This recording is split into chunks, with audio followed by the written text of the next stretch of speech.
రక్షింప నర రూపమెత్తాడు.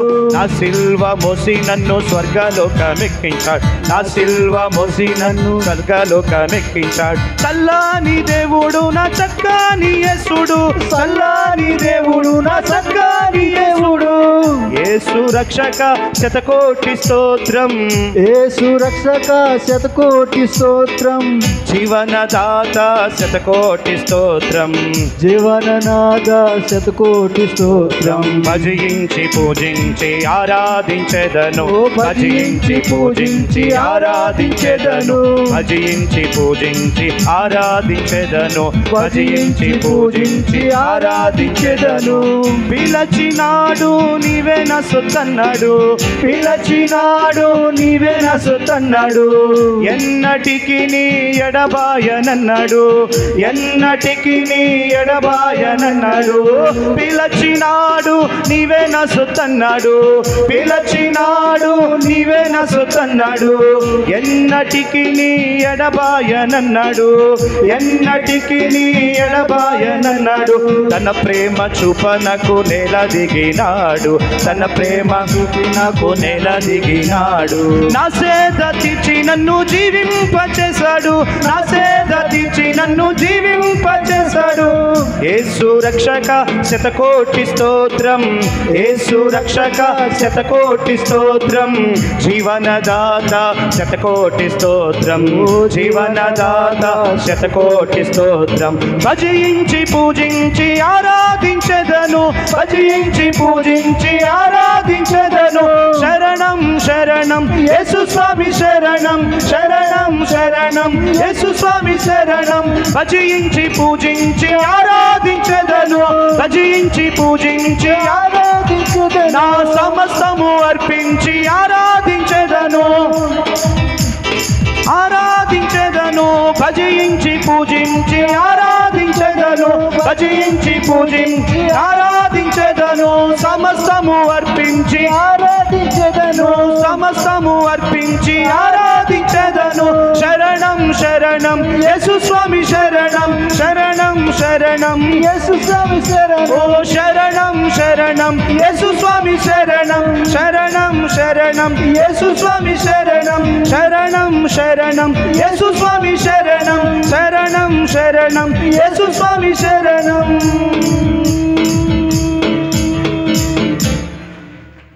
చిరకాలము నాతో ఉంటానని క్షణమైనా వీడిపోలేదని, నీలో నన్ను చేర్చుకున్నావని, తండ్రితో ఏకమై ఉన్నామని. చిరకాలము నాతో ఉంటానని క్షణమైనా వీడిపోలేదని, నీలో నన్ను చేర్చుకున్నావని, తండ్రితో ఏకమై ఉన్నామని. ఆనందగానమునే పాడనా, ఆనందగానమునే పాడనా. ఏదైనా నాకున్న సంతోషము నీతోనే కలిగున్న అనుబంధమే. ఏదైనా నాకున్న సంతోషము నీతోనే కలిగున్న అనుబంధమే. సృజనాత్మకమైన నీ కృప చాలు, నే బ్రతికున్నది నీ కోసమే. సృజనాత్మకమైన నీ కృప చాలు, నే బ్రతికున్నది నీ కోసమే.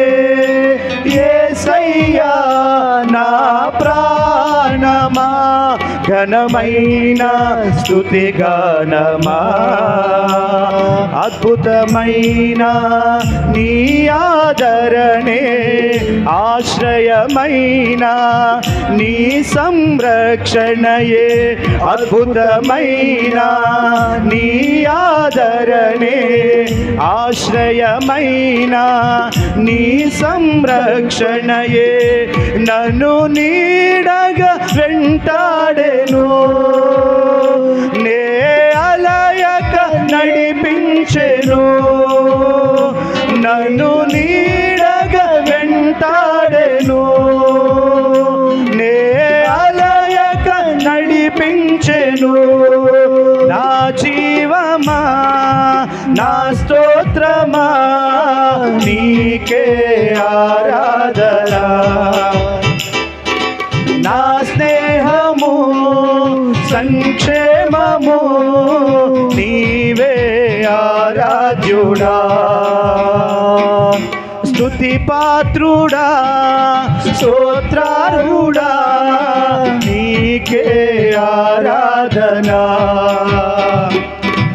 ఆనందమే పరమానందమే నీలో నా యేసయ్యా.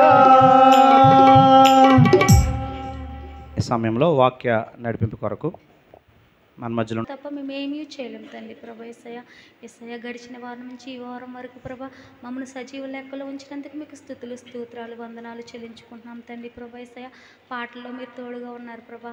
యేసయ్య మీకు వందనాలయ్యా. ఆరాధనలో మీ మహిమకరంగా జరిపించుకున్నందుకు వందనాలు ప్రభా. యేసయ్య ఇంకో తండ్రి ప్రభా వాక్యంలోనికి వెలుచున్నగా తండ్రి ప్రభా నీ వాక్యాన్ని విని ప్రభా మీ వాక్యానుసారంగా జీవించే కృప మా అందరికీ దయచేస్తారని మీకే మహిమ ఘనత చెల్లించుకుంటున్నాం తండ్రి. ఆమేన్. అలాగే నిలబడి యోహాను మరచిగాదు నన్కు బళ్ళను సిద్ధపరచువారలారా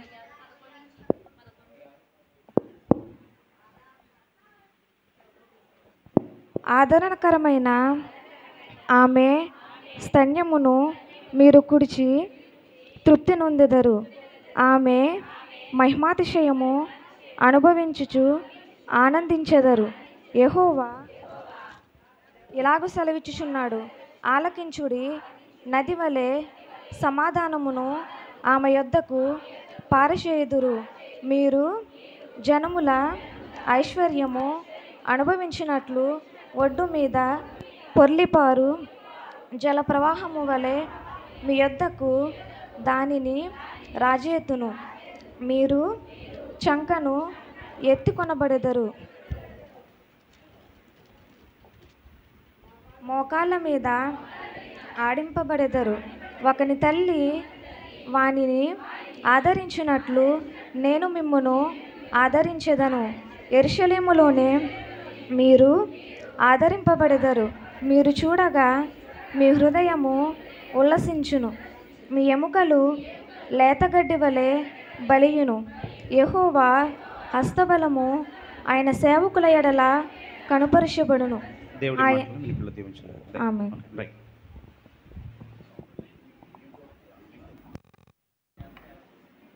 బైబిల్లోనే మరో చిన్న బైబిల్ అంటారు దేన్ని, యెషయా గ్రంథాన్ని. కాబట్టి యెషయా గ్రంథంలో 39 అధ్యాయాలు చదువుతున్నప్పుడు మీకు ఎలా అనిపిస్తుంది అంటే పాత నిబంధన పుస్తకం చదువుతున్నట్టుగా అనిపిస్తుంది మీకు. తర్వాత ఉండే 27 అధ్యాయాలు చదివితే మీకు ఎలా అనిపిస్తుంది అంటే కొత్త నిబంధన పుస్తకం చదువుతున్నట్లుగా మీకు కనబడుతూ ఉంటుంది. అయితే యెషయా గ్రంథం చాలా అద్భుతమైనటువంటి పుస్తకం. కారణం ఏంటంటే యెషయా అనే ప్రవక్త ఉన్న ప్రవక్తలందరికంటే కూడా గొప్ప ప్రవక్త కనుక ఆయన రాసినటువంటి పుస్తకంలో నుంచి కొన్ని మాటలు మీకు చెప్పే ప్రయత్నం చేస్తున్నాను. చాలా జాగ్రత్తగా ఇక్కడ ఉన్నటువంటి విషయాన్ని బట్టి మీరు ఆలోచన చేస్తే దేవుని యొక్క ప్రేమ చాలా చాలా గొప్పదనే విషయాన్ని ఇక్కడ యెషయా గారు ధృవీకరిస్తూ మాట్లాడుతూ తను ఏ విధంగా ప్రేమిస్తున్నాడో, దేవుడు ఎంత అద్భుతంగా ప్రేమిస్తాడో చెప్తూ, తల్లి ఏ విధంగా అయితే బిడ్డను ఆదరిస్తుందో, తల్లి ఏ విధంగా అయితే బిడ్డను ప్రేమిస్తుందో ఆ రీతిగా నేను మిమ్మల్ని ప్రేమిస్తానని చెప్తున్నాడు. ఎందుచేతనంటే ఈ ప్రపంచం అంతా కూడా మనల్ని తక్కువ చేసి మాట్లాడిన, ఈ ప్రపంచం అంతా కూడా మనల్ని నిందించిన, ఈ ప్రపంచం అంతా కూడా మనల్ని వెలివేసిన తల్లి మాత్రం ఎప్పుడు కూడా బిడ్డల పక్షాన్ని ఉంటుందనే వాస్తవాన్ని మనం గమనించాలి. ఎందుచేతనంటే తల్లి ప్రేమ చాలా చాలా గొప్పదనే విషయాన్ని గమనించాలి. ఇప్పటికీ కూడా మన 3 సంఘాల్లో ఉన్నటువంటి చాలామంది సహోదరులు అక్కడక్కడ విదేశాల్లో దూర ప్రాంతాల్లో వాళ్ళు వెళ్తున్నప్పుడు సహజంగా ఒక మాట అడుగుతూ ఉంటాం మామూలుగా, ఈ వయసులో మీరు ఇంత కష్టపడాల్సిన పరిస్థితి ఏముంది? ఈ వయసులో మీరు ఇంత బలహీనంగా ఉన్నా కూడా మళ్ళీ ఎందుకో దూర ప్రయాణాలు చేయాల్సినటువంటి పని ఉందంటే వాళ్ళు చెప్పే మాట ఒకటే, అయ్యా మా కూతురు పెళ్లి చేయాలి, లేకపోతే మేము బ్రతుకుండగానే వాళ్ళ కోసం మంచి ఇల్లు కట్టాలి, లేకపోతే వాళ్ళ భవిష్యత్తు చూడాలని చెప్పి వాళ్ళ శరీరం బలహీనంగా ఉన్నా, లేకపోతే వాళ్ళకి అనారోగ్యంగా ఉన్నా ఖచ్చితంగా ఆ విదేశాలకు వెళ్ళి వాళ్ళు ఎంతో కష్టపడుతూ ఉన్నారు. ఎందుచేతనంటే అన్ని ఇళ్ళు కూడా ఒకేలా ఉండవు. కొన్ని ఇళ్లలో చాలా బాధ పెట్టేవాళ్ళు ఉంటారు, కొన్ని ఇళ్లలో సరైనటువంటి ఆహారం లేనటువంటి పరిస్థితులు అయినప్పటికీ కూడా బిడ్డలకి ఫోన్ చేయాల్సి వచ్చినప్పుడు వాళ్ళ బాధ దుఃఖం ఎంతున్నా సరే దాన్ని దిగమింగుకొని బిడ్డలతోటి వాళ్ళు సంతోషంగా మాట్లాడే ప్రయత్నం చేస్తారు. కారణం ఏంటంటే ఒకవేళ మేము పడుతున్న బాధ ఇంటి దగ్గర ఉన్నటువంటి పిల్లలకు కానీ భర్తకు కానీ తెలిస్తే వాళ్ళు బాధపడతారేమని చెప్పి వాళ్ళకున్నటువంటి శ్రమను ఎంతైనా సరే వాళ్ళు ఓర్చుకునే ప్రయత్నం చేస్తారు. అందుకే నేను రోజున బైబిల్ గ్రంథంలో చాలా అద్భుతమైనటువంటి తల్లులు ఉన్నారు. అటువంటి తల్లులు ఏం చేశారనేది చెప్పడానికి ఇష్టపడుతున్నాను. చరిత్రను మార్చినటువంటి తల్లులు అన్నమాట. కొన్ని నిర్ణయాలు ఎలా ఉంటాయంటే కుటుంబంలో ఓ మంచి నిర్ణయం తీసుకున్నప్పుడు చాలా అద్భుతంగా ముందుకు కొనసాగుతుంది. వాస్తవానికి కుటుంబంలో నిర్ణయాలు తీసుకునే ఆలోచన లేకపోతే నిర్ణయాలు తీసుకునే అవకాశం భర్తదైనప్పటికీ కూడా జరుగుతున్నది ఏంటంటే ఇంట్లో ముందు భార్య నిర్ణయం తీసుకున్న తర్వాతే ఆ నిర్ణయాన్ని ఎవరో చెప్తారు? చెప్పాలి. ముందు నిర్ణయం ఎవరు తీసుకుంటారో? మీరే తీసుకుంటారు. మీరు తీసుకొని మీరంటే బాగోదని చెప్పి ఎవరు చెప్తారు? భర్తకు చెప్తారు. ఆ మాటను భర్త నోటి ద్వారా మాట్లాడితే బాగుంటుందని, ఏమొచ్చినా సరే అతనికి వస్తాయని చెప్పి జాగ్రత్తగా మీరు నిర్ణయం చెప్పి ఆయన చేత మాట్లాడించే ప్రయత్నం చేస్తారు. ఎందుచేతనంటే బైబిల్ గ్రంథంలో కొంతమంది ఉన్నారు చరిత్రను మార్చిన తల్లులు. ఏంటండి? చరిత్రను మార్చిన తల్లులు. చాలా జాగ్రత్తగా ఆ విషయం గురించి నేను చెప్పే ప్రయత్నం చేస్తాను. తల్లి ప్రేమ గురించి వచ్చిన ఉదాహరణ చెప్పి నేను ముందుకెళ్ళే ప్రయత్నం చేస్తాను. ఇంగ్లాండ్ దేశంలో బంకింగ్ హోమ్ ప్యాలెస్ అని చెప్పి ఒక పెద్ద ప్యాలెస్ అనమాట. ఆ ప్యాలెస్ ముందు ఒక తల్లి ఒక చిన్న బిడ్డకి పాలిస్తున్నటువంటి పెద్ద విగ్రహం ఉంటుంది. అయితే ఆ తల్లి ఒంటి మీద ఏ విధమైనటువంటి వస్త్రాలు ఉండవు. ఆమె దిగంబరిగా ఉండి ఇలా ఒంగోని ఆ బిడ్డకి పాలిస్తున్నటువంటి ఒక పెద్ద విగ్రహం కనబడుతుంది. ఆ విగ్రహానికి ఉన్నటువంటి చరిత్ర ఏంటి అని ఆలోచన చేస్తే ఇంగ్లాండ్ దేశంలో 1902 సంవత్సరంలో భయంకరమైనటువంటి మంచు తుఫాన్ వచ్చింది. ఆ మంచు తుఫాన్ వచ్చినప్పుడు ఓ చిన్ని ఆ బిడ్డను కాపాడుకోవటం కోసం ఆమె ఏం చేసిందంటే ఈ ఇల్లు బాగా చిన్నిల్లు, ఈ ఇంట్లో ఉంటే ఆ తుఫాను వల్ల ఇబ్బంది అవుతుందని చెప్పి ఓ పక్కనే మంచి ఇల్లు ఉంటే ఆ మంచి ఇల్లుకి వెళ్ళింది. అయితే బాధాకరమైన విషయం ఏంటంటే దాని మీద ఎక్కువ మంచు కురటం వల్ల ఆ ఇల్లు కూడా కూలిపోయింది. ఆ ఇల్లులో చిక్కడిపోయారండి వీళ్ళు. చిక్కడిపోతే బయట టెంపరేచర్ ఎలా ఉందంటే -40 -50 చాలా భయంకరమైన తీవ్రమైన చలి. కాసేపటికి పిల్లోడు కళ్ళ ముందే గడ్డగట్టుకొని చనిపోతాడు. ఆ తల్లి ఏం చేసిందంటే తన వస్త్రాలని తీసి ఒక్కొక్క వస్త్రం ఆ బిడ్డకి చుట్టి చక్కగా ఆ పాలు తాగిస్తూ ఉందన్నమాట. కాసేపు అయినప్పటికీ తల్లి చనిపోయింది. ఆ తల్లి ఒంటి మీద బట్టలన్నీ కూడా ఆ బిడ్డకు చుట్టి ఆ బిడ్డ పాలు తాగేటట్టు చేసిందని. తర్వాత ఒక రోజు అయిన తర్వాత ఆ యొక్క రెస్క్యూ టీం వాళ్ళు వచ్చి ఆ పైనుండే శిథిలాలన్నీ కూడా తొలగిస్తున్నప్పుడు కింద వాళ్ళకు ఒక దృశ్యం కనపడింది. ఆ ఇంటి శిథిలాల కింద అదేంటంటే ఒక తల్లి బట్టలు లేకుండా వివస్త్రగా ఉండి, గమనించాలి, ఆ బిడ్డకి పాలిస్తుందండి. ఆ బిడ్డకి పాలిస్తున్నటువంటి దృశ్యాన్ని చూసి వాళ్ళ కళ్ళ వెంట నీళ్లు తిరిగినాయి. కారణం ఏంటో తెలుసా? ఆమె ఆ బిడ్డను బ్రతికించడానికి ఆమె చనిపోయిందని. తల్లి ప్రేమ కంటే మించిన ప్రేమ ఈ ప్రపంచంలో మరొకటి లేదు. తల్లి ప్రేమలో కల్తీ లేదు. మనం గెలిచినప్పుడు లేకపోతే మనం ఎదిగినప్పుడు మొట్టమొదటగా ఆనందించేది ఎవరంటే తల్లి అని వాస్తవాన్ని వాళ్ళు గమనించి వాళ్ళు ఏం చేశారంటే ఈ ప్రపంచంలో ఉన్న వాళ్ళందరికీ కూడా తల్లి ప్రేమ ఎంత గొప్పదో తెలియటం కోసం ఆ బిడ్డను జాగ్రత్తగా పెంచారు. బిడ్డ పెరిగి పెద్దోడయ్యాడు. పెరిగి పెద్దోడైన తర్వాత ఓ మంచి చిత్రకారుని తీసుకొచ్చి ఆ ఇంగ్లాండ్లో బంకింగ్ హోమ్ ప్యాలెస్ ముందు ఆ తల్లి విగ్రహాన్ని చెక్కించి దాని క్రింద ఇలా రాశాడు, in loving memory of my mother అని రాశాడు. దేవునికి మహిమ కలుగునుగా. నా తల్లి ప్రేమే ఇప్పటికీ నన్ను బ్రతికిస్తుందని చెప్పి ఆ యొక్క చిత్రపటాన్ని పెట్టాడు. ఎందుచేతనంటే ప్రేమలన్నీ ఆ కల్తీలు ఉన్నాయి కానీ తల్లి ప్రేమలో మాత్రం నేటికి కూడా కల్తీ లేదనే వాస్తవాన్ని గమనించాలి. ఎందుచేతనంటే స్వచ్ఛమైన ప్రేమ మనల్ని కంటికి రెప్పలా కాపాడేది, మనల్ని భద్రపరిచేది, మనల్ని సంరక్షించేది, అహర్నిశలు కూడా మనం బాగుండాలని కోరుకునేది ఎవరంటే ఇంట్లో ఉన్నటువంటి తల్లి అనే వాస్తవాన్ని గమనించాలి. దేవునికి మహిమ కలుగునుగా. అయితే చాలా సందర్భాల్లో మీరు ఆలోచన చేస్తే యేసుప్రభు యొక్క పరిచర్య కాలంలో ఆయన చాలామంది కళ్ళు లేని వాళ్ళకి కళ్ళు ఇచ్చాడు, చూపు లేని వాళ్ళకి చూపించాడు, అలాగే కాళ్ళు లేని వాళ్ళకి కాళ్ళు ఇచ్చాడు, చనిపోయిన వారిని అనేక మందిని స్వస్థపరిచాడు. అయితే ఆయన శిలువ మరణం అప్పుడు ఎవ్వరు కూడా ఆయన దగ్గర రాలా, ఆయన దరిదాపుల్లో రాలా. అయితే ఆయన శిలువ మరణప్పుడు వెంటాడి వెళ్ళింది ఎవరో తెలుసా? ఆయన్ని కన్న తల్లి మరియా. చప్పట్లు కొట్టి దేవుని నామాన్ని సన్నత. ఆమె అంటదే ఈయన పొదులైనా చనిపోతే బాగున్నాం, ఆయనకు వచ్చిన మరణం నాకు వస్తే బాగుండు, నా పొదులు నా కొడుకు బ్రతికితే బాగుండని చెప్పి ఆ తల్లి ఎంతో ప్రాధేయపడినట్లుగా మనం చూస్తాం. అయితే ప్రపంచంలో ఒక అద్భుతమైనటువంటి చాలా గొప్ప తల్లులు ఉన్నారు. వాళ్ళ గురించి మాట్లాడితే యేసుక్రీస్తు వారు అన్న మాట ఏంటంటే, ఆయన సిలువలో పలికిన 7 మాటల్లో ఒక మాట తల్లి గురించే పలికాడు. ఏమని పలికాడు? ఇదిగో నీ తల్లి, ఇదిగో నీ యొక్క కుమారుడు. చాలా చక్కటి మాట మనం చూస్తూ ఉంటాం బైబిల్లో. అయితే మొత్తం చాలామంది స్త్రీలు ఉన్నారు, కానీ నేను రాసుకొచ్చింది కూడా చాలా ఎక్కువ మంది గురించే రాసుకొచ్చాను. అయితే ఇవన్నీ చెప్తే మనకు 4 అయిపోతుంది. కాబట్టి మనకి మీరు వినగలిగే ఆసక్తి ఉన్నంతసేపు నేను చెప్పే ప్రయత్నం చేస్తాను. కాబట్టి ఎవరు కూడా అనాలోచనగా ఉండొద్దు, చాలా జాగ్రత్తగా వినే ప్రయత్నం చేయండి. మొట్టమొదటి తల్లి, ఆమెకు పేరేంటంటే జీవము కలిగిన ప్రతివానికి తల్లి. ఆమె పేరేంటి చెప్పండి? అవ్వ. చాలా జాగ్రత్తగా ఆలోచన చేస్తే ఆదామును దేవుడు పుట్టించాడు. తర్వాత ఆదాము ప్రకటెముకలోంచి అవ్వమ్మగారిని చేశారు. వీళ్ళిద్దరికీ కూడా బాల్యం లేదండి. వీళ్ళిద్దరు కూడా యవ్వన కాలంలోనే దేవుడు ఏం చేశాడు? వీళ్ళని చేశాడు. వీళ్ళకి బాల్యం లేదు, జాగ్రత్తగా గమనిస్తే. అయితే వీళ్ళిద్దరికీ కూడా దేవుడు ఏం చేశాడు? పెళ్లి చేసిన తర్వాత ఇప్పుడు పెళ్లి పెద్ద ఎవరు అక్కడ? పెళ్లి పెద్ద ఎవరు? దేవుడే. దేవుని యొక్క కుమారుడేమో ఆదాము అయితే, దేవుని యొక్క కుమార్తె ఏమో అవ్వమ్మ గారు. ఇద్దరికీ పెళ్లి చేసిన తర్వాత వాళ్ళిద్దరూ కలిసి జీవించడానికి ఓ మంచి ఎస్టేట్ అనమాట, ఓ మంచి ఫామ్ హౌస్ అనమాట. అదేంటంటే ఏదేను వనము. ఏ వనం అండి? ఏదేను వనము. మనం సాధారణంగా ప్రతి గార్డెన్స్ లేకపోతే ప్రతి మొక్కల తోటలో మనుషుల చేత సంరక్షించబడతాయి. ఆ మనుషులకి ఇష్టం ఉంటే నీళ్లు పోస్తారు, చాలా పచ్చగా ఉంటాయి. లేకపోతే ఆడికి ఖాళీ లేదు, చిరాకు వచ్చిందనుకోండి, నీళ్లు పోయాడు, ఆ మొక్కలన్నీ కూడా ఏమైపోతాయి? ఎండిపోతాయి. కానీ ఈ ఏదేను తోటను సంరక్షిస్తున్నది ఎవరంటే తండ్రి అయినటువంటి యెహోవా. చెప్పండి కూడా దేవుని నామాన్ని సన్నిధిందాం. ఆ ఏదెను తోటలో ఒక నది, మళ్ళీ ఆ నదిలో చక్కటి మొక్కలు, ఆ చుట్టూ కూడా వాళ్ళకి ఏ లోటు లేకుండా, వాళ్ళకి కష్టపడకుండా, వాళ్ళకి కావాల్సింది తినడానికి వీలుగా ఆ యొక్క తోటలన్నీ కూడా ఏర్పాటు చేశాడు. మన భారతదేశంలో కూడా ఒక క్రికెట్ స్టేడియం పేరు ఉంది. ఏది? కోల్కతాలో మనం చెప్పాను 50 యొక్క విస్తీర్ణంలో ఇంచుమించుగా దాని యొక్క విస్తీర్ణం ఎంత అంటే దాన్ని ఏమంటారు, దాన్ని ఎకరాలు, 50 ఎకరాల విస్తీర్ణంలో ఉంది. ఈడెన్ గార్డెన్ అంటాం కోల్కతాలో. మన వాళ్ళకి దాని పేరు తెలియదు అనుకుంటా, లేకపోతే పేరు తెలిస్తే కనుక ఇప్పటికి మార్చేదురు. అదేదో మొత్తం పేరు అనుకుంటున్నారు మన వాళ్ళు మొత్తానికి. ఈడెన్ గార్డెన్ అని చెప్పి ఇప్పటికీ ఉంది. అయితే గమనించాలి, ఆ యొక్క నదిలో, ఆ యొక్క ఏదైనా తోటలో చక్కగా ఉన్నారు వీళ్ళు. ఉన్నప్పుడు దేవుడు మాట చెప్పాడు వాళ్ళకి, ఇదిగో ఈ పండు తిను దినమున మీరు చచ్చెదరని చెప్పాడు. ఏం చెప్పాడండి? ఈ పండు తిండు దినమున మీరు చచ్చెదరని చెప్పారు. అయితే ఆదాము ఎక్కడున్నాడో మనకు తెలియదు, కానీ ఆ సమయంలో అవ్వమ్మ గారు ఆ తోటలో ఉండి ఆ తోటలో ఉన్నటువంటి పండు తిందామే. పండు తిన్న వెంటనే దేవుడు ఏం చెప్పాడు?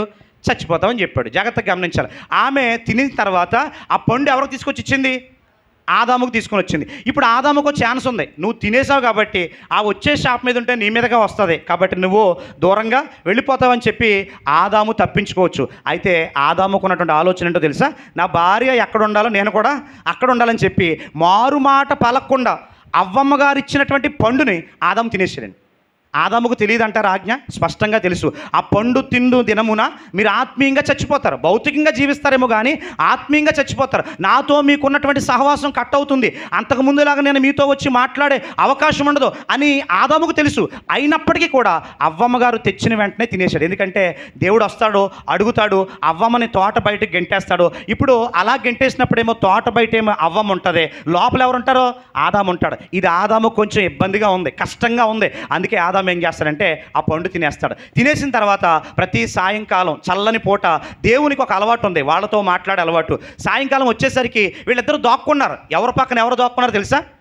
ఆదాము గారి పక్కన అవ్వ దాక్కుంది. అంటే భర్త చాటుకి వెళ్ళిపోయిందండి. వాస్తవానికి తిన్నది ఎవరో? అవ్వమ్మ గారు తిన్నారు. కానీ ఆదాము గారు ప్రక్కెళ్ళి దాక్కుంటే దేవుడు అడుగుతాడు స్పష్టంగా, మీరు తప్పు చేశారు కనుక మీరిద్దరూ కూడా ఎక్కడికి వెళ్ళిపోండి? ఏదేను తోటలో నుండి వెళ్ళిపోండి. మీరు భౌతికంగా జీవించున్న ఆత్మీయంగా చచ్చిపోయారని చెప్పి బయటికి గెంటేసినప్పుడు అవ్వమ్మ, ఇదిగో నీ యొక్క గర్భవేదన ఏం చేస్తున్నాను? రెట్టింపు చేస్తున్నాను. ఇక నొప్పులు కలుగుతాయి, నీకు చాలా బాధ అనిపిస్తుంది. ఆ నొప్పుల సమయంలో చచ్చిపోతే బాగుండని నీకు అనిపిస్తుంది. ఇదే నా శాపం అన్నాడు దేవుడు.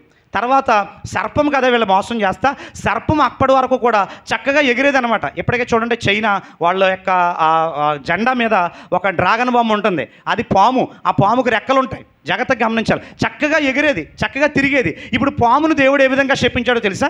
ఏమని శపించాడు? నువ్వు బ్రతుకు కాలం అంతా నేల మీదే ప్రాకుతావు, మనుషులు చూసిన వెంటనే నిన్ను తల మీద చెతగొట్టి చంపేస్తారు. మరి ఆదాముకి ఏమని శపించాడు? ఆదామా, నువ్వు కష్టపడి నీ కుటుంబాన్ని పోషించాలి, నీ రక్తం చెమటగా మారి నేల మీద పడితేనే కానీ నేల పండదు, ఇది శాపం అని చెప్పి ఏం చేశాడు తెలుసా? ఆదాముని అవ్వని బయటికి గెంటేశాడు. ఇప్పుడు ఆదాము ప్లేస్లో మనలాంటి భర్త ఉన్నాడు అనుకోండి, అవ్వమ్మ గారు ఏం చేద్దారో తెలుసా? చితగొడుతుడు రోజుని, గుర్తొచ్చినప్పుడల్లా కొడుతుడు. నేను కష్టపడకుండా చక్కగా ఆ యొక్క తోటలో ఏ పండు కావాలితే ఆ పండు తినే పరిస్థితి మనదే. నువ్వు చేసిన తప్పు వల్ల ఇప్పుడు నేను కష్టపడాల్సి వస్తుంది, చెమట చిందించాల్సి వస్తుంది, పైగా దేవుడు మనకు దూరం అయిపోయాడు, ఎన్ని బాధలు పడాల్సి వస్తుందని చెప్పి ఆదాము అవ్వమ్మ గారిని చితగొట్టాలి. కానీ ఆదాము ఏం చేశాడు తెలుసా? తోట బయటకు వచ్చిన తర్వాత అవ్వని పేరు పెట్టి ఓ చక్కటి మాట మాట్లాడాడండి. ఆ మాట ఏంటో తెలుసా? ఇదిగో మొదట పెట్ట పుట్టాడు కయ్యేను పుట్టిన వెంటనే ఆయన ఏమన్నాడు తెలుసా? అవ్వమ్మ గారిని చూసి, ఈమె జీవము కలిగిన ప్రతివానికి తల్లి. చప్పట్లు కూడా దేవుని నామాన్ని సన్నుతిని. అసలు ఆదాముకు వచ్చిన కోపానికి అవ్వమ్మ గారిని ఏం చేయాలి? కొట్టాలి.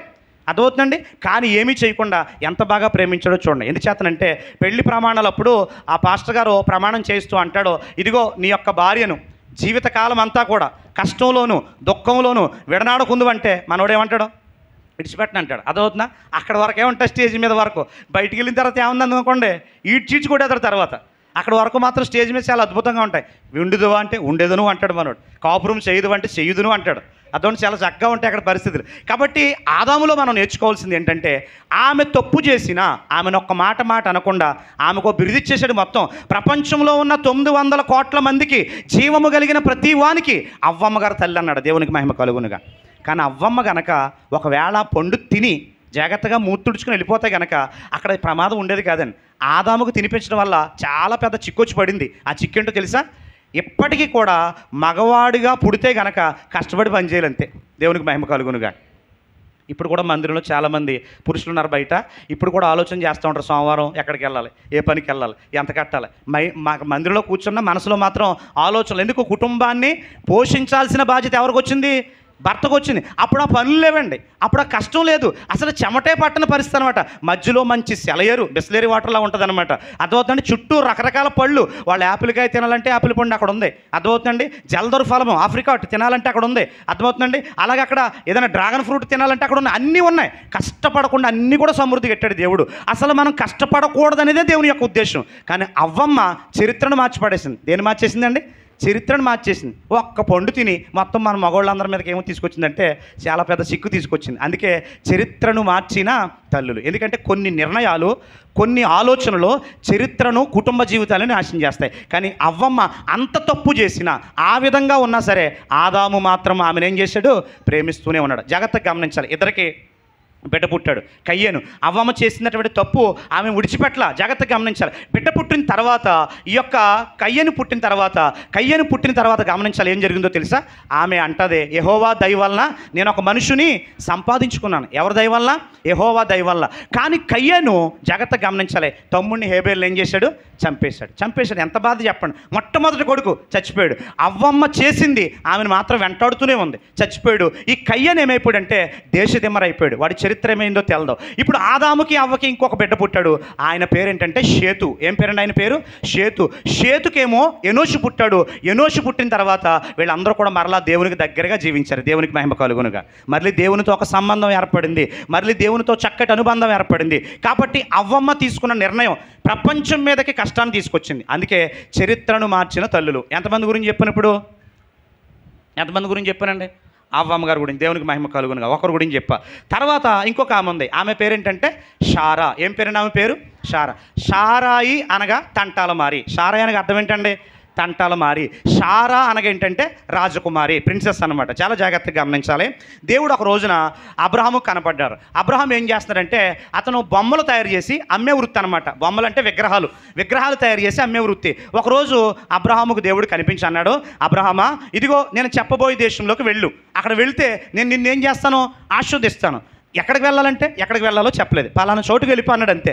ఎలా వెళ్ళాలంటే రూట్ మ్యాప్ లేదు, ఎలా ఏం చేయాలో కూడా తెలియదు అనమాట. అబ్రహాము ఆ మాట వినేసి అబ్రహాం ఎక్కడికి వచ్చాడంటే ఇంటికి వచ్చి షారాయిని అడిగాడు. ఎవరిని అడిగారండి? షారమ్మ గారిని అడిగాడు. దేవుడు నాకు కనిపించి అక్కడికి వెళ్ళమని చెప్పాడు అని చెప్పంటే జాగ్రత్తగా గమనించాలి. ఎవరైనా సరే వెళ్తారా చెప్పండి. ఇది మీకు బాగా అర్థం అవ్వాలంటే, మీ ఆయన పొద్దున్నే పనికి వెళ్ళిపోయి సాయంకాలం వచ్చాడు. సాయంకాలం వచ్చిన తర్వాత మీతో ఎలా మాట్లాడుతున్నాడు? ఏమని మాట్లాడుతున్నాడు? దేవుడు నాకు పని దగ్గర కనిపించి అమెరికా వెళ్ళిపోమన్నాడు. ఈ సాయంకాలం నేను బ్యాగ్ సర్దుకుంటున్నాను. మరి ఎక్కడికి వెళ్ళాలి అంటే అమెరికా వెళ్ళమని చెప్పాడు. ఎక్కడ ఉండాలంటే అదేమీ చెప్పలేదు. నాకు వెళ్ళిపోమన్నాడు కాబట్టి నేను వెళ్ళిపోతున్నాను, నాతో వస్తావంటే మీరేమంటారు చెప్పండి? పొద్దున వెళ్ళినప్పుడు బాగానే వెళ్ళి టిఫిన్ చేసి సాయంకాలం అయినప్పటికి ఏం జరిగిందో తెలదమ్మా, మీ తమ్ముడికి ఫోన్ చేస్తారు, మీ బంధువులకు ఫోన్ చేస్తారు, ఒరే బావగారికి పరిస్థితి అంతా బాగోలేదు, హాస్పిటల్ తీసుకెళ్దాం.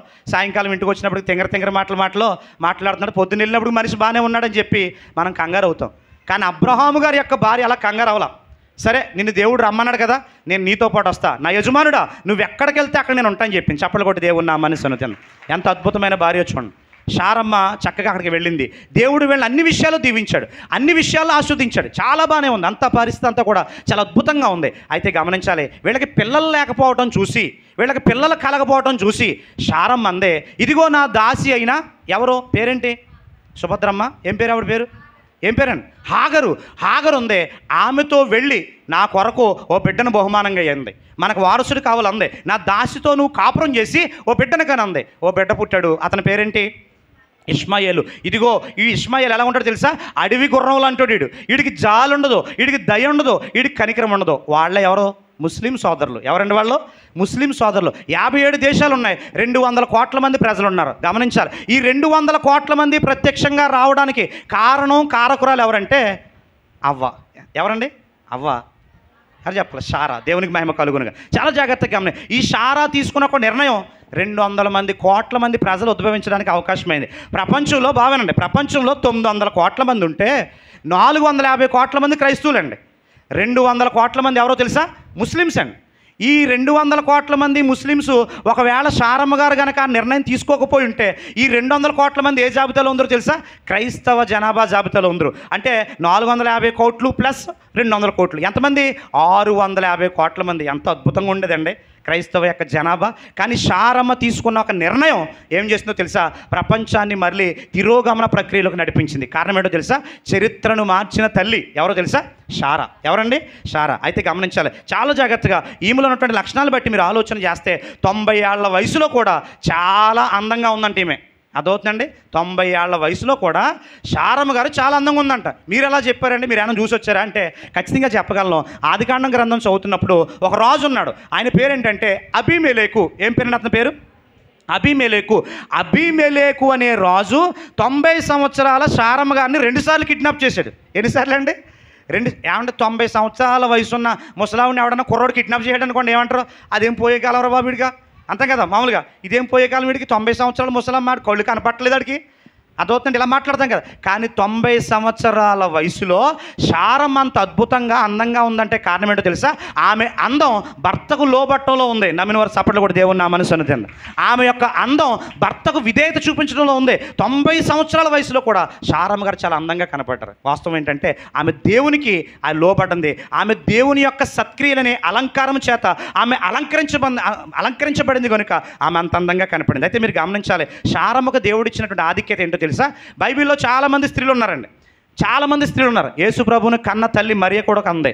అయితే ఏ స్త్రీ యొక్క మరణం, ఏ స్త్రీ యొక్క సంవత్సరాలు, ఎన్ని సంవత్సరాల్లో మరణించిందో ఏ ఒక్కరి గురించి బైబిల్లో రాయలేదు. కానీ శారమ్మ గారు మరణించినటువంటి దినాలు దేవుడు బైబిల్ గ్రంథంలో రాశాడు. చప్పట్లు కూడా దేవుని నామాన్ని స్తుతించండి.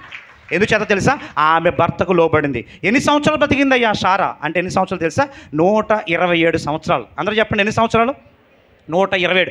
ఆదికాండం నుండి ప్రకటన గ్రంథం వరకు చాలామంది స్త్రీలు ఉన్నారు, చాలా సంవత్సరాలు బ్రతికారు. అయితే వాళ్ళు ఇప్పుడు చనిపోయారని చెప్పి దేవుడు ఎవరి గురించి రాయలా, కేవలం శారమ్మ గారి గురించే రాశాడు. దేవునికి మహిమ కలుగును గాక.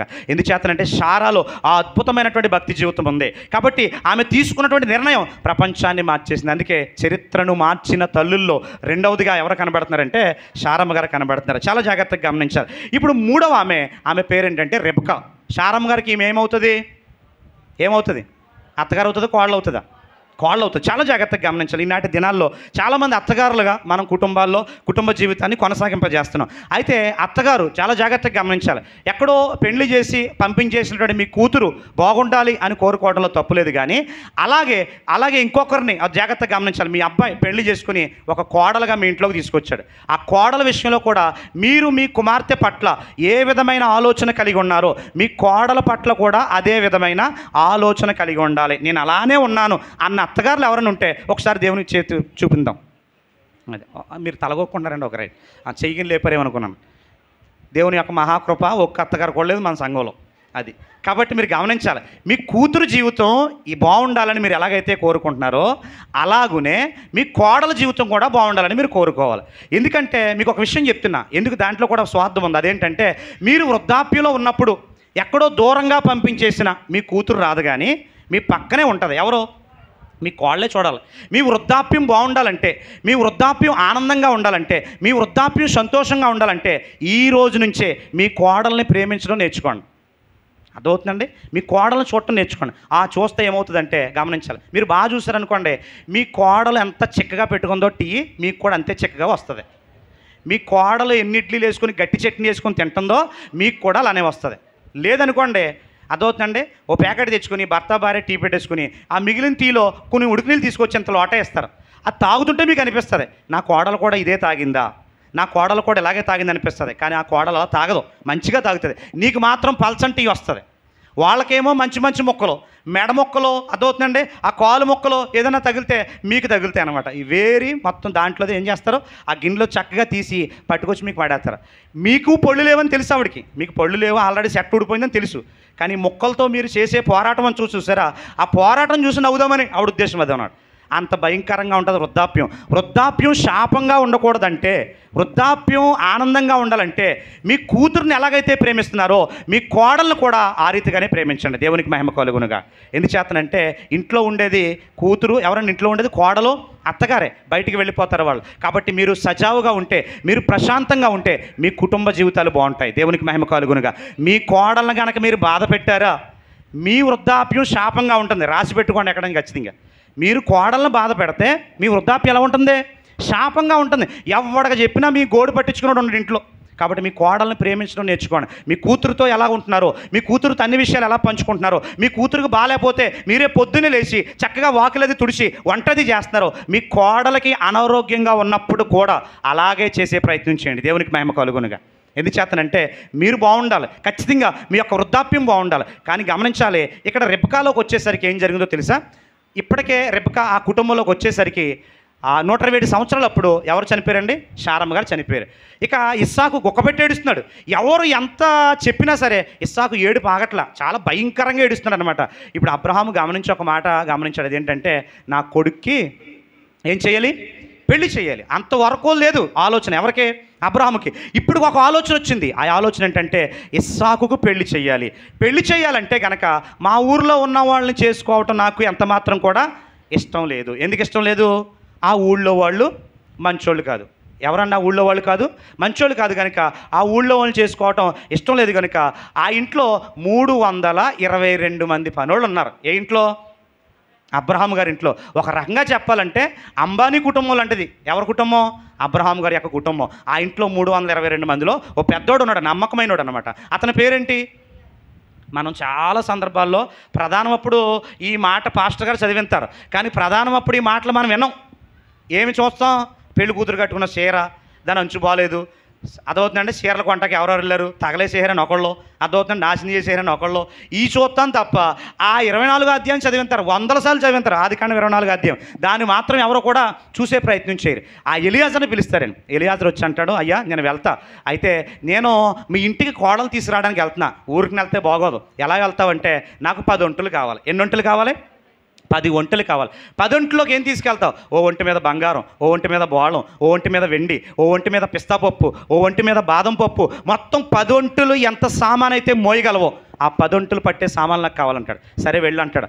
5 రోజులు ప్రయాణం చేసి ఎలియాజరు ఓ పెద్ద నుయ్యి ఉంటుంది, బావేనండి స్టోరీలో చెప్తా, ఓ పెద్ద నుయ్యి ఉంటుంది. ఆ నుయ్యి దగ్గరికి వచ్చి చూస్తూ ఉంటాడు సాయంకాల సమయం. అతను అనుకుంటాడు, ఏమనుకుంటాడంటే ఇక్కడికి వచ్చిన స్త్రీలలో ఎవరైతే నాకు తాగటానికి నీళ్ళు అడిగినప్పుడు నాకు నీళ్ళు ఇచ్చి నా 10 ఒంటెలకు నీళ్ళు ఇస్తారో వాళ్ళే నా యొక్క యజమానుడి యొక్క భార్య అని చెప్పి అనుకుని ఆ నుయ్యి దగ్గరికి వచ్చి అతను చేసిన పని ఏంటో తెలుసా? అక్కడికి వచ్చిన వాళ్ళతో ముచ్చట్లు పెట్టుకోకుండా ప్రార్థన చేయడానికి మోకరించారంట. దేవునికి మహిమ కలుగునుగా. ప్రార్థన చేయడానికి మోకరిస్తే అక్కడ విచిత్రమైన విషయం ఏంటంటే 24వ అధ్యాయంలో చదువుతున్నప్పుడు ఈ 10 ఒంటెలు కూడా మోకరించాయంట. చప్పట్లు కూడా దేవుని నామాన్ని సున్నది. అంటే అబ్రహాము గారి ఇంట్లో ఎంత మోకరించే అనుభవం ఉందో ఆలోచన చేయండి. ఇంటి పెద్ద దాసుడైన ఎలియాజరు మోకరించినప్పుడు అతన్ని చూసి జంతువులవి అర్థమవుతుందండి 10 ఒంటెలు, ఆ 10 ఒంటెలు కూడా మోకరించినాయి అంట. సాయంకాలం వచ్చింది, మిక్కిలి చక్కనిది ఆమెను రాయబడింది. ఏమని రాయబడిందండి?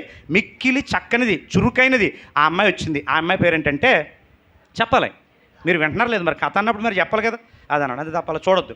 అదవుతుంది. ఏం పేరండి? రెబ్కా. ఎందుకంటే కొన్నిసార్లు మనం ఎక్కడికి ఏ ప్రదేశానికి వెళ్తున్నామో ఆ ప్రదేశానికి తగ్గట్టుగా మన ఫేస్లో ఎక్స్ప్రెషన్ ఉండాలి. ఏంటండి? ఫేస్లో ఎక్స్ప్రెషన్ ఉండాలి. అంతే తప్ప అన్నాటికి వెళ్ళినప్పుడు ఏడుపు కొట్టి మొక్కలాగా ఇంకా అలా మాట్లాడినా నవ్వినా ఇంకా అలా ఉండకూడదు అన్నాడు. జ్ఞాపకాత కూడికి వెళ్ళినప్పుడు కూర్చోకూడదు. పెళ్ళిలోకి వెళ్ళి ఎలా ఉండాలి? సంతోషంగా ఉండాలి. పెళ్ళి నూతన వధువరులు ఉంటారు, వాళ్ళు చక్కగా నవ్వుతూ ఉంటారు స్టేజ్లో. వాళ్ళని చూసి మనం నవ్వాలి, మనల్ని చూసి వాళ్ళు నవ్వాలి. నవ్వు అనేది చాలా అద్భుతమైనది. ఎందుకు చేస్తానంటే మనకి కారణం లేకుండా నవ్వని అనుకోండి, మీరు ఏం చేస్తారు? మీరు నవ్వుతారు. లాంగ్వేజ్ అనమాట అది. నా దగ్గర నుంచి మీ దగ్గరికి వెళ్తుంది, మీ దగ్గర నుంచి నా దగ్గరికి అలా ఉండాలి. అంతే తప్ప అలా బిగిసిపోయి ఉండొద్దు. జాగ్రత్త వినండి. ఇప్పుడు ఆ నుయ్యి దగ్గరికి ఎవరు వచ్చారండి? బాగుండండి. రెబ్కా వచ్చింది. రెబ్కా వచ్చిన వెంటనే అతను ఏమన్నాడంటే, అమ్మ నాకు తాగుతాకు నీళ్ళు ఇస్తావు అన్నాడు. బింది నీళ్ళే కాబట్టి ఆ 10 మంది ఆ ఒంటల మీద ఉన్న వాళ్ళకి ఆ బింది నీళ్ళు ఇచ్చిన తర్వాత మనోడో డైలాగ్ వేసాడు. ఏ డైలాగు? 10 ఒంట్లు కూడా చాలా దూరం నుంచి వచ్చినాయి అమ్మ, నీళ్లు పెట్టాలి వాటికంటే. సహజంగా మనం ఉంటే ఏం చేస్తాం చెప్పండి? నీకు నీళ్ళు ఇవ్వటమే ఎక్కువ అనుకుంటే మళ్ళీ అది సాలదన్నట్టు ఇంకో 10 ఆటలు వేసుకొచ్చావు అవతలకు అమ్మంటాం. అవును కదా చెప్పండి? నూతులోకి దిగి నీళ్లు తేవాలి, తోడుకునేది కాదండి. నూతులు అలాగా తిరిగి కిందకి వెళ్ళి నీళ్లు ముంచుకొని మళ్ళీ పైకి అలా ఎక్కువచ్చి నీళ్లు వీళ్ళకి ఇవ్వాలి. ఇప్పుడు నా యొక్క ప్రశ్న ఏంటంటే, ఒక్కొక్క వంటంట 200 లీటర్లు నీళ్ళు తాగుతుందంట. ఒక్కొక్క వంట ఎన్ని నీళ్ళు తాగుతుందండి? 200 లీటర్లు. ఇప్పుడు మనం వాటర్ ప్లాంట్ దగ్గర డబ్బాలు ఉంటాయి కదా, కూలింగ్ డబ్బాలు. ఆ ఒక్కొక్క డబ్బా ఎన్ని లీటర్లు నీళ్ళు ఎక్కుతుందంటే 10 లీటర్లు నీళ్ళు ఎక్కుతుంది. ఎన్ని లీటర్లు అండి? 10 లీటర్లు. అంటే వంటే 20 డబ్బాల నీటిని తాగుతుంది అనమాట. ఒక్క వంటే 20 డబ్బాల నీటిని తాగుతుంది. అంటే ఇప్పుడు 10 వంటలు ఎన్ని లీటర్లు మీరు లెక్కలు కట్టుకోండి. అన్నింటికీ కూడా 10 మంది రాల, ఒక్క రెబకానే ఇచ్చింది. చప్పట్లు కూడా దేవుని నామాన్ని. ఎంత అద్భుతమైనది, ఎంత గొప్పదో చెప్పండి. ఈ రెబకా చాలా జాగ్రత్తగా గమనించాలి. వెంటనే ఆ నీళ్లు తాగిన తర్వాత ఈయన అంటాడు ఎలియాజరు, అమ్మ నేను ఈ రాత్రి మీ ఇంట్లో ఉండాలని ఆశపడుతున్నాను, మేము కూడా మా పశువులు కూడా మేత కావాలి, మీ ఇంట్లోకి మమ్మల్ని తీసుకెళ్తామంటారు. అయితే వాళ్ళు అక్కడ గుమ్మం దగ్గరికి వచ్చిన వెంటనే వాళ్ళు చూస్తారు. ఎవరో? రెబకా యొక్క సోదరులు, రెబకా యొక్క నాన్నగారు చూసి ఏమంటారు? డైలాగ్ చెప్తారు, యెహోవా వలన ఆశీర్వదించబడిన వాడా లోనికి రమ్మని రాస్తాడు. ఎందుకు రమ్మన్నాడు లోపలికి? వీళ్ళు ఎవరో తెలియదే, వీళ్ళు ఎప్పుడూ చూడలేదే, ఎందుకు రమ్మన్నాడు చెప్పాలి, ఆలోచించండి, చెప్పాలి. ఎందుకు రమ్మన్నాడు ఆలోచించమంటే 3-5 దక్కది వెంటనే చెప్పమని. ఎందుకు రమ్మన్నాడు చెప్పాలి. వాళ్ళు 10 ఒంట్ల మీద వచ్చారు కదా, ఆ బ్యాగుల్లోంచి బంగారం మెరుస్తా కనబడుతుంది, ఆ బ్యాగుల్లోంచి పిస్తాపప్పు కనబడుతుంది, ఆ బ్యాగుల్లోంచి ఖర్జూరపళ్ళు కనబడుతున్నాయి. ఇవన్నీ చూసి అనుకున్నారో వీళ్ళు చాలా గొప్పోళ్ళు కనుక వీళ్ళు ఖచ్చితంగా ఏం చేయాలి? ఇంట్లోకి ఆహ్వానించాలి. ఏమంటే ఒక ప్రశ్న అడుగుతున్నా, మీ ఇంటికి ఎవరైనా 10 కార్లు వచ్చారనుకోండి, మీ ఇంటికి ఎవరైనా 10 కార్లు గొప్ప గొప్పలు వచ్చారనుకోండి, టీ పెట్టరు. టీ ఎందుకే పొగసురుకంపు వచ్చేస్తుందా, టీ వద్దంటాం. ఏమంటాం? బాదంగిరితే మంచి కూలింగ్ ఏదైనా ఉంటే, మంచి డ్రింక్ లేని ఉంటే అంటాం. అదే మీ ఇంటికి ఆటో మీద ఎవరైనా వచ్చారనుకోండి, టీ ఎట్టు సరిపోతలే, పొద్దున్న ఉంది కదా పెట్టే, దాంట్లో మన ట్రీట్మెంట్ మారిపోతుందండి. వచ్చినటువంటి ఆ పొజిషన్ బట్టి మన ట్రీట్మెంట్ ఉంటుంది. ఇక్కడ వీళ్ళు ఎలా వచ్చారంటే 10 ఒంటెల నిండా బంగారం, 10 ఒంటెల నిండా వెండి, 10 ఒంటెల నిండా చాలా విలువైన వస్తువులు పట్టుకొచ్చారండి, బహుమానాలు పట్టుకొచ్చారా ఇంట్లో వాళ్ళకి. వెంటనే ట్రీట్మెంట్ మారిపోయింది. అక్కడ అంటారు కదా, యెహోవా వలన ఆశీర్వదించబడిన వాడా లోపలికి రమ్మని. వాస్తవానికి ఈ మాట చాలామంది మందిరాల మీద రాస్తారు, కానీ వాళ్ళ ఉద్దేశం, వాళ్ళ ఇంటెన్షన్ ఏంటంటే వాళ్ళ ధనాన్ని చూసి లోపల రమ్మన్నారు వీళ్ళు. కానీ మన వాళ్ళు ఏం చేస్తారంటే చాలామంది ఈ మాటనే మందిరాల మీద రాస్తూ ఉంటారు. అయితే గమనించాలి, లోపలికి వచ్చారు, వచ్చిన తర్వాత పలానా చోటు నుంచి వచ్చాం, భోజనాలు పెట్టారు, పశువులు గడ్డేశారు. అయితే ఈ అమ్మాయి మాకు నచ్చింది కనుక మా యజమానుడి ఇంటికి మేము ఈ అమ్మాయిని తీసుకెళ్తామంటే వాళ్ళు దీవిస్తారు. ఏమని దీవిస్తారు తెలుసా?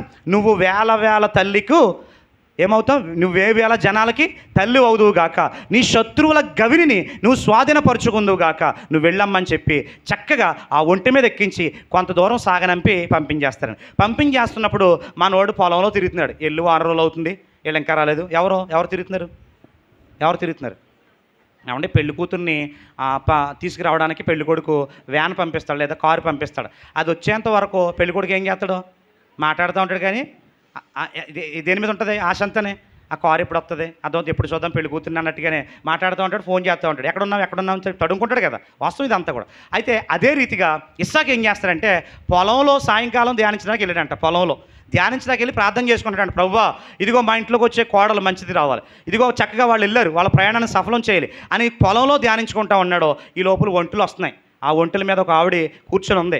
జాగ్రత్తగా మనోడు ఏం చేస్తున్నాడు, ఎదుర్కోవడానికే వెళ్తున్నాడు. ఎదుర్కోవడానికి వెళ్ళిన వెంటనే ఆమె ఈయన్ని చూసి ఒంటి మీద నుంచి కిందకి దిగి ఎలియాజర్ని అడుగుతుంది, ఎవరండి ఆయన ఎదుర్కొనట్టుకు వస్తున్నాడో, ఆ అబ్బాయి ఎవరన్నా అడిగితే అతను అంటాడు కదా, ఈ అబ్బాయేనమ్మా నిన్ను చేసుకోబోయేది అన్న వెంటనే ఆమె ఏం చేసిందంట, ముసుగు వేసుకుందాడు. చప్పలు కూడా దేవుని నామాన్ని సన్నది. రెబెకా ముసుగు వేసుకోవడంలో గల అర్థం ఏంటంటే, ఇప్పటి నుంచి నా యజమానుడు నువ్వు గనుక నేను నీకు లోబడుతున్నాను. దేవునికి మహిమ కలుగును. ఎంత అద్భుతంగా ఉందో చూడండి. ఈ రెబెకాను ఇప్పుడు ఇస్సాకు పెళ్లి చేసుకుని ఎక్కడికి తీసుకెళ్ళాడో చూద్దామండి. ఆదికాండ గ్రంథము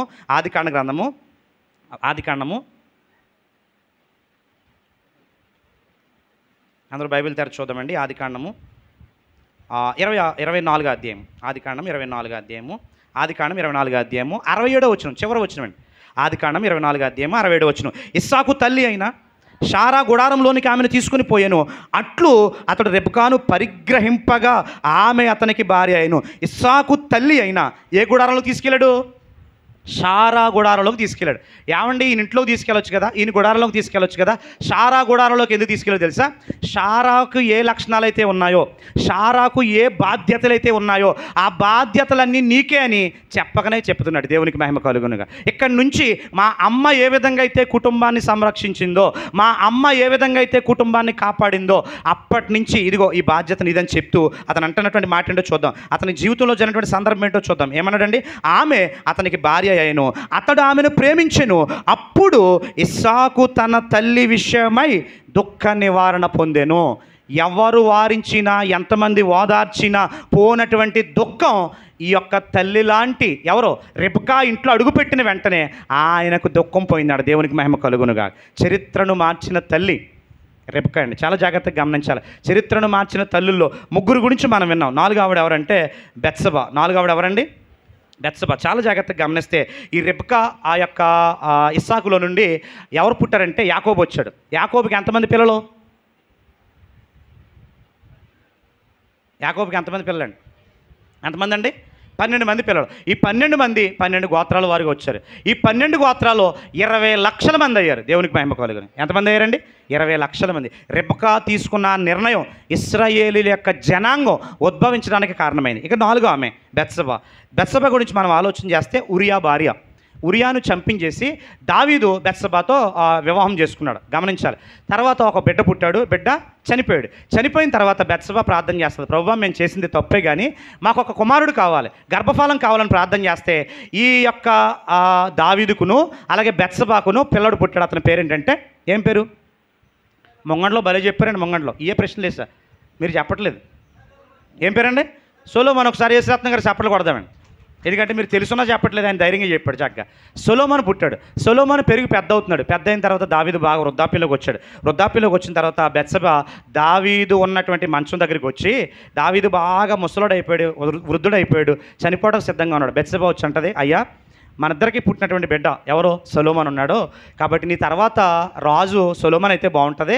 నువ్వు ఇశ్రాయేలుకి దీపంగా ఉన్నావు, ఆ దీపం ఆరిపోకుండా ఉండాలంటే సొలొమోను రాజు అయితేనే సాధ్యమవుతుంది. ఇంకెవరు రాజు అయినా కూడా ఆ పరిస్థితులన్నీ కూడా మారిపోతాయి. కాబట్టి సొలొమోను రాజు చేయి. ఎందుచేతనంటే సొలొమోను చాలా మంచోడు. రెండవది, సొలొమోను మాట తీరు చాలా బాగుంటుంది. దేవునికి మహిమ కలుగునుగా. సొలొమోను మాట్లాడితే ఇదిగో చాలామంది చాలా జాగ్రత్తగా వింటారు. కాబట్టి సొలొమోను రాజు అవ్వాలి అనే నిర్ణయాన్ని బెత్సెబా చెప్పినప్పుడు దావీదుకి ఆలోచన లేదు. దావీదు ఏం చేశాడంటే వెంటనే సేవకుని పిలిచి సొలొమోనుని రాజు చేశాడు. దేవునికి మహిమ కలుగునుగా. అప్పటికి ఇప్పటికీ నేటికి కూడా సొలొమోనును మించిన జ్ఞాని లేడు. సొలొమోనుకున్నటువంటి ఐక్యూ ఎవరితో కూడా సరిపోదండి. చప్పట్లు కూడా దేవుని నామాన్ని సున్నతిందా. ఆకాశంలో ఎగిరే పక్షి దగ్గర నుండి మన గోడ మీద మొలిచే నాచు మొక్క వరకు ప్రతి దాని గురించి సంపూర్ణమైన జ్ఞానం కలిగినోడు ఎవడంటే సొలొమోను. ఏది అడిగినా చెప్తాడనమాట. ఆ సొలొమోనుకి ఆ జ్ఞానం ఎక్కడి నుంచి వచ్చిందంటే, ఎక్కడి నుంచి వచ్చింది? దేవుని యొద్ద నుండి వచ్చింది. ఆ సొలొమోను రాజు అయ్యేటట్టు చేసింది ఎవరంటే బెత్సెబా. మీకు ఒక విషయం తెలుసా? యేసుక్రీస్తు వంశావళిలో 5 స్త్రీలు ఉంటారు. ఆ 5 స్త్రీల్లో ఎవరు కనబడతారో తెలుసా? బెత్సెబా కూడా కనబడతారు. దేవునికి మహిమ కలుగునుగా. అంటే చరిత్రను మార్చిన తల్లులు ఎవరంటే బెత్సెబా. ఎంతమంది గురించి అయింది ఇప్పుడు? ఎంతమంది గురించి అయింది? ఇంకొకరి గురించి చెప్పి ముగించేస్తా. నేనైతే 10 మంది గురించి రాసుకున్నాను, కానీ మీ దగ్గర ఓపిక కనబట్టలేదు. అందుకే నేను ఇంకొకరి గురించి చెప్పి నేను ముగించే ప్రయత్నం చేస్తాను. ఇక చివరిగా ఎవరంటే మరియా. ఎందుకంటే యేసు ప్రభు ఒక ప్రవచనం బయలుదేరింది, కన్య గర్భాన జన్మిస్తాడు. ఆయన పాత నిబంధనలో ఉంది, కన్య గర్భాన జన్మిస్తాడన్నప్పుడు ఆ కాలంలో ఇశ్రాయేల్ దేశంలో ఉన్న స్త్రీలు అందరూ కూడా యేసు ప్రభు నా కడుపును పుడితే బాగుండు, యేసు ప్రభు మా కుటుంబంలో పుడితే బాగుండు, యేసు ప్రభు నా గర్భం ద్వారా జన్మిస్తే బాగుండు అని చెప్పి చాలామంది ఎదురు చూసేవారంట. కానీ అందరూ ఎదురు చూశారు, కానీ ఆ భాగ్యం ఎవరికి దక్కిందంటే మరియకు దక్కిందండి. దేవునికి మహిమ కలుగునుగా. మరియను దేవుడు అన్న మాట ఏంటో తెలుసా? దయాప్రాప్తురాలా నీకు శుభము కలుగునుగాక, దేవునికి మహిమ కలుగునుగా. చాలా జాగ్రత్తగా ఆలోచన చేస్తే ఈ దయాప్రాప్తులైనటువంటి మరియకు యేసుక్రీస్తు వారు జన్మించారు. యేసుక్రీస్తు వారు జన్మించి ఆయన మనందరికీ కూడా రక్షకుడిగా ఉన్నాడు. చప్పట్లు కూడా దేవుని నామాన్ని సన్నతింది. ఈ ప్రపంచానికి రక్షకుణ్ణి పరిచయం చేసిన తల్లి ఎవరంటే మరియా. చాలా జాగ్రత్తగా గమనించాలి. అందుకే ఒకని తల్లి వారిని ఆదరించినట్లుగా నేను వారిని ఆదరిస్తాను. చాలా జాగ్రత్తగా గమనిస్తే మరియను మనం గౌరవించాలి, కానీ మరియకు ఆరాధన చేయకూడదు. అర్థమైందండి నా మాట? మరియను మనం గౌరవించాలి, కానీ మరియకు మనం ఏం చేయకూడదు? ఆరాధన చేయకూడదు. ఎది చేతనంటే మనం చాలా సందర్భాల్లో ఈ విగ్రహం దగ్గరికి వెళ్ళి క్రైస్తవులంగా పిలువబడుతున్న వారు చాలామంది కొబ్బరికాయ కొడతారు, చాలామంది ఆ దండలు వేస్తారు, చాలామంది కోళ్ళు కోస్తారు. అయితే పిల్లరా మీరు గమనించండి, మీరు ఎక్కడికైనా సరదాగా నేను కూడా చాలా సందర్భాల్లో వెళ్ళా, విజయవాడ, అలాగే గుణదల, చెన్నైలో కూడా ఉందండి వేళంగిని మాతా దేవాలయం అని, చెన్నైలో కూడా వెళ్ళండి, సరదాగా చూడండి.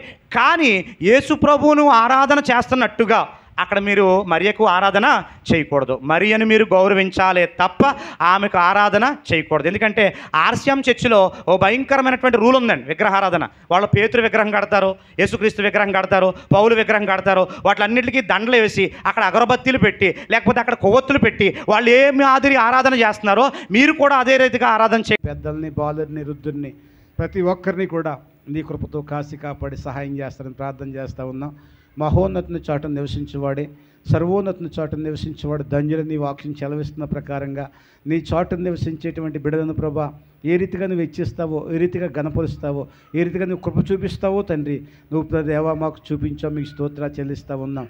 అడుగు వాటికంటే, ఊహించు వాటికంటే అత్యధికమైన మేళ్ళు ప్రభా మీరు దయచేసి మీరే మహిమ పొంది ఆశ్రయిస్తారని, మహిమ ఘనత ప్రభావం మీరు పొందుకుని దీవెని దయచేస్తారని, మీరు మాకు ఇచ్చిన 3 సంఘాల్లో కూడా అద్భుత కార్యాలు చేసి మా ఆత్మీయ పిల్లలను ప్రభావ అంచెలంచెలుగా ఇప్పటికంటే కూడా ఇంకా మునుపు అనేకమైన దీవెనలతో నింపి మీరే మహిమ పొందని ప్రార్థన చేస్తూ ఉన్నాం.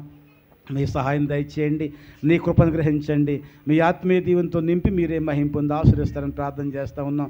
ఇదిగో ప్రభావం నీ ప్రియబిడ్డ ధనలక్ష్మి గారు కూడా మమ్మల్ని ప్రేమించి నూతన వస్త్రాలు తీసుకొచ్చారు తండ్రి. వారి యొక్క కుటుంబాన్ని, వారి బిడ్డలను, కుమారులను, కోడళ్లను, అదే కుమార్తెని, వారి మనవలని ప్రతి ఒక్కరిని దీవించి ఆస్వాదించండి. అలాగే తండ్రి ఎవరైతే నీ నామాన్ని మహింపరుస్తూ గణపరుస్తున్నారో మీకు వంద నచ్చుతారు సహాయం చేయండి.